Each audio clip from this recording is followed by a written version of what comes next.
mu yanzu kasuwar na ji an ce ta kowa mun tsoro amma ba mu san ya zami ba amma akwai mutanen arziki sosai ba san ya zami mu same su ba. Salamu alaikum. Wa alaikum salam. A'a dan indo da sanyin sahiya haka ya aikin ne. Wallahi aiki da godiya.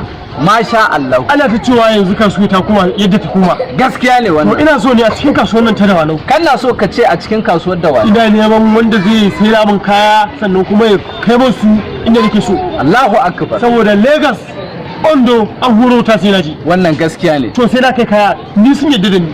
To bai kamata ko in zo in yadda da wanda zai hanci ni ba. Ai an yi a daidai agola ya mutu tarewa. Ta kare ina jin ka. Ai in dai magana ka sai kaya ce kuma ka saida.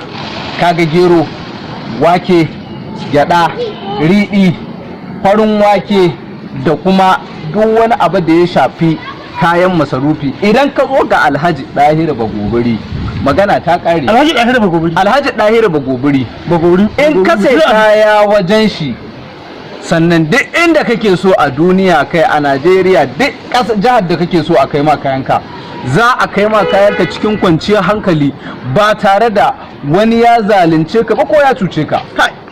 Ai daga ji an ce Bagobiri. Na'am. To mutum arziki kenan. Shi mutunan kirki ne.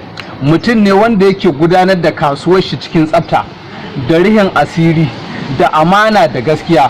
Duk wanda ya zo ya yi hudda arziki da shi insha Allah zai ga alkhairi sosai bisa ɗari.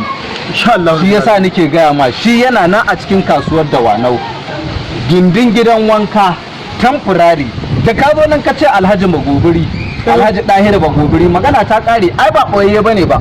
A to ai ba sai kace nan wajen gidan wanka temporary. Wajen gidan wanka temporary. To ai bari in garza in je saboda gaskiya an huro ta ina so in kai kaya. Gaskiya. To magana gaskiya. Yadda sallan nan ta karato gaskiya ne.